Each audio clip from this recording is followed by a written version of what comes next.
Big questions. Kyrie Irving, what will happen with him? I think likely back to Dallas. I think when you look at what happened last offseason with losing Jalen Brunson, you go out and trade for him in February. You can ill afford to let him walk out the door here. And I think especially where the market dictates, outside of Houston, Dallas is really the only place that can give him that long-term contract.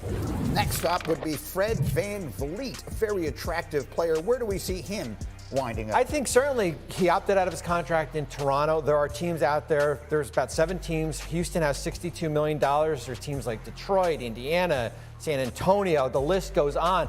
I think it's interesting. Teams like Houston have to spend because in the new collective bargaining agreement, you got to spend 90% of the salary cap. So he'll be a prime target outside of Irving and Harden. And then another one to watch is Harden. What do we know about James Harden? Well, I think certainly with the direction Houston goes in, and that's where I have a hard time seeing them going out and spending $47 million on one player. That's a team that needs multiple players there, and if that's the case, all signs lead back to Philadelphia. All right, so let me get Woj in here. You and I have been talking on Countdown for months now about James Harden and the very real interest he might have in going back to Houston. They made some moves at the end of their season there in Philly, namely the coaching change that getting rid of Doc Rivers was perceived by some as being a way to try and keep James Harden there and happy. What should we be thinking about with Harden? Yeah, listen, I think the pathway to Philadelphia to go back to get, I think, the most guaranteed money, the most years, they have the most to lose by not having him on their team next year. As Bobby detailed, you know, Houston can do a lot of different things with all their salary cap space, including Fred VanVleet, including James Harden, players like Dylan Brooks, Brook Lopez. They can fill some needs in Houston with the young players they have. Ime Udoka is a player that guys really like playing for. That's an attraction there.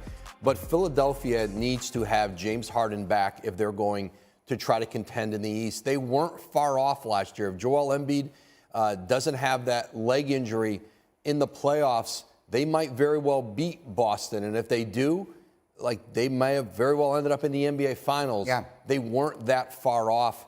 Nick Nurse comes in with the Sixers. I certainly think Philadelphia is still very formidable with James Harden. It's a fascinating spot to be in because people like us, we can just watch it from the outside and say, oh, that's not going to work. They need to make some sort of change. But you need to have another option to go to. The way it ended for them was so frustrating, Big Perk, right? I mean, it was right there in their grasp at home in that fourth quarter against Boston. And not only didn't it go their way, but no one seemed to like what they did offensively there. And Harden, as unfortunately has frequently happened, did not play big for them when they needed it most. So do you believe you run it back with Harden and Embiid and that group with a new coach? Can that team win the East next year? Well, you have no choice because, one, it will look bad on Daryl Morey because he fired and had a decision in firing Doc Rivers because of James Harden. Because let's be honest, James Harden, he quit.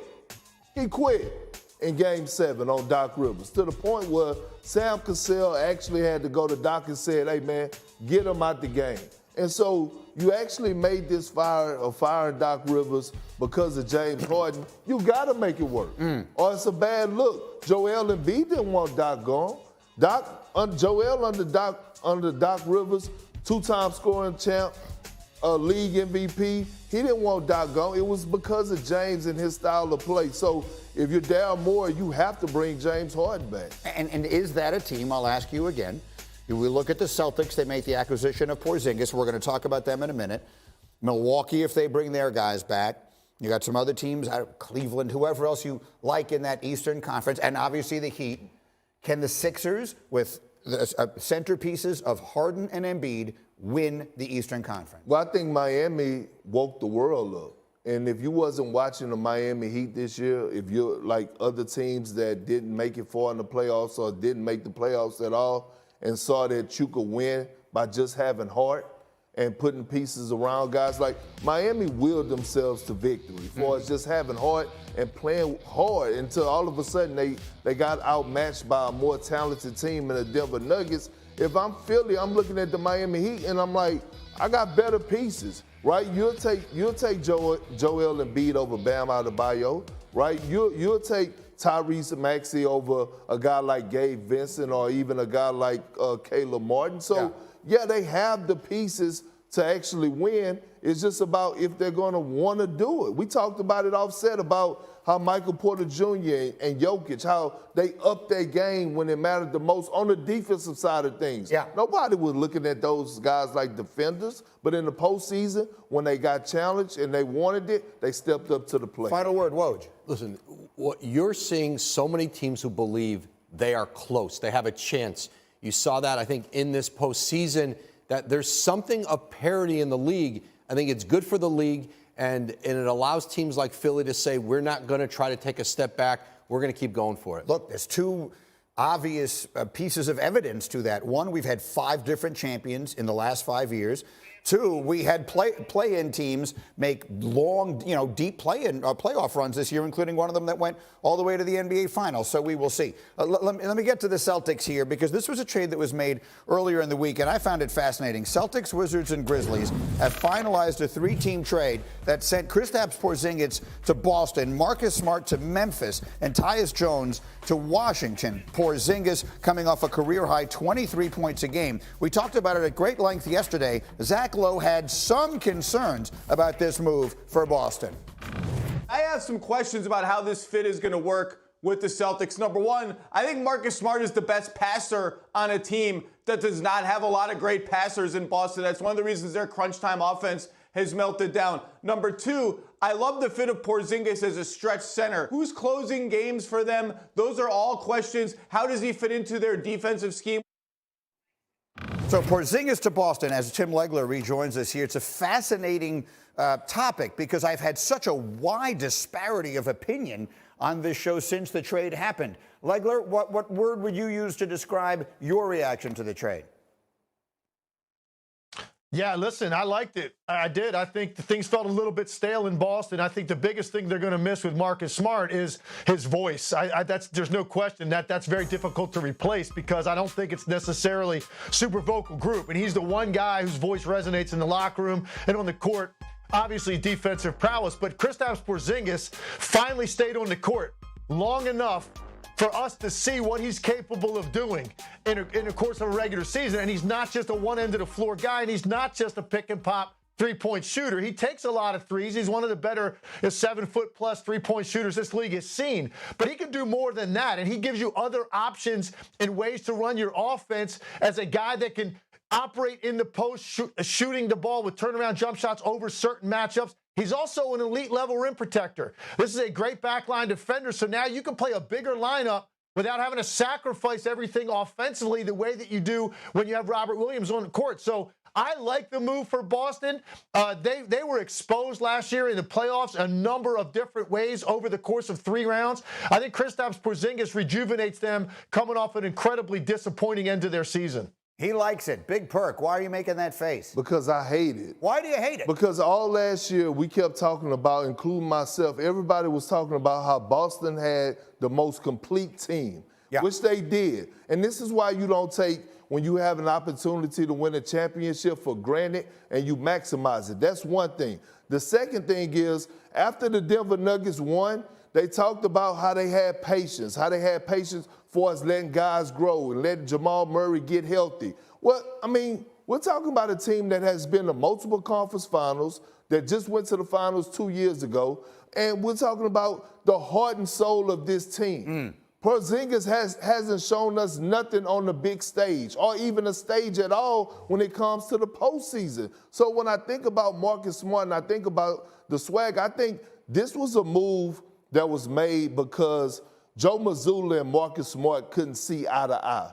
And I go all the way back from when Ime Udoka was suspended and they put Joe Mazzulla in place. He never really gained that locker room and had that voice in that locker room. And I also said this, Greeny, when Damon Stoudemire took the job, I believe, at Georgia Tech, I said that was going to be a huge blow for the Celtics, because he was actually that voice that was able to be the middleman between Mazzulla and the team.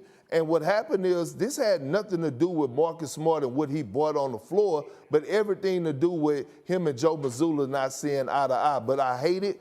Tommy Heinsohn is rolling over in his grave right now. We're talking about a guy that's an all-time Tommy Heinsohn Award winner in Marcus Smart. the identity that was there, the diving on the floor for loose balls, defensive player of the year. You know what you're getting out this man. It's fascinating. So you're talking about more the impact than the actual on the floor, what exactly they bring, because you're not questioning Porzingis as a player. If he's your third best player, which is what he is in Boston now, it's pretty good. I just want to know what type of style they're going to play. Yeah. Right? So you have Jason Tatum. If they re-sign Jaylen Brown, you have Derek White on the perimeter. You have Malcolm Brogdon. I mean, like, so my thing is, in a game that's based on pick and rolls and isolations, I'm just trying to understand it. Okay, you have Robert Williams, one of the most athletic guys in the game for us at the center position. I'm just trying to see how is this going to fit. Well, we're going to find out when the season begins. One of the two big pieces of the offseason has now come and gone. Free agency is around the corner, so we reserve the right to update the list after that. But at this moment, we asked you to put together your NBA power rankings as we stand right now. Who's at number 5? Well, hold on. Before I start, Green, this is my first time ever doing a list with you. So this is how it goes. Go. This is not your list. Right. This is not the world list. The key word is this is Ert's list. Correct. Okay? Your list. So let that be known, all right? And coming in at number 5, bam! Put it up here, the Los Angeles Lakers. Western Conference Finals last year, Anthony Davis, LeBron James. We saw what Austin Reeves could do. I think he's a rising star.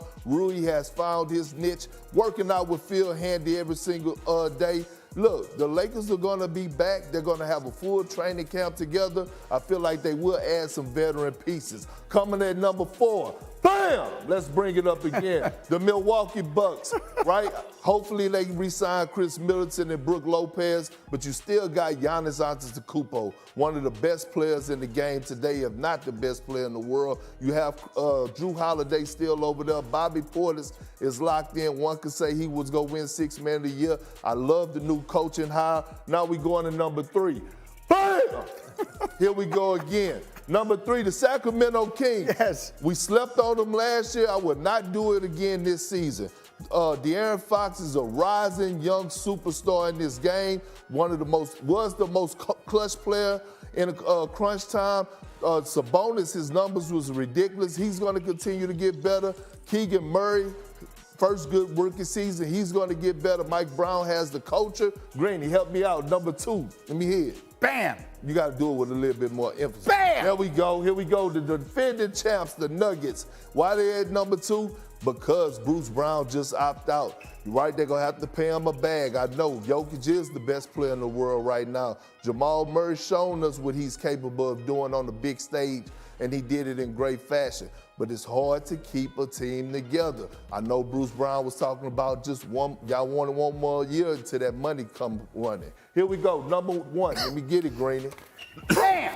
Bam! Bring it. The Phoenix Suns. I don't give a damn what nobody say. You have Devin Booker, Bradley Beal, and Kevin Durant, 3 of the most prolific, efficient scorers in the game today. Yes, DeAndre Ayton is still on the roster, but guess what? They got time. They got time. We're still in June, so they got time to put in pieces or make other moves. But I'm riding with Devin Booker, Kevin Durant, and Bradley Beal. We're talking about 3 All-NBA players. Now, and this is my list. Thank you for watching ESPN on YouTube. For live streaming sports and premium content, subscribe to ESPN+.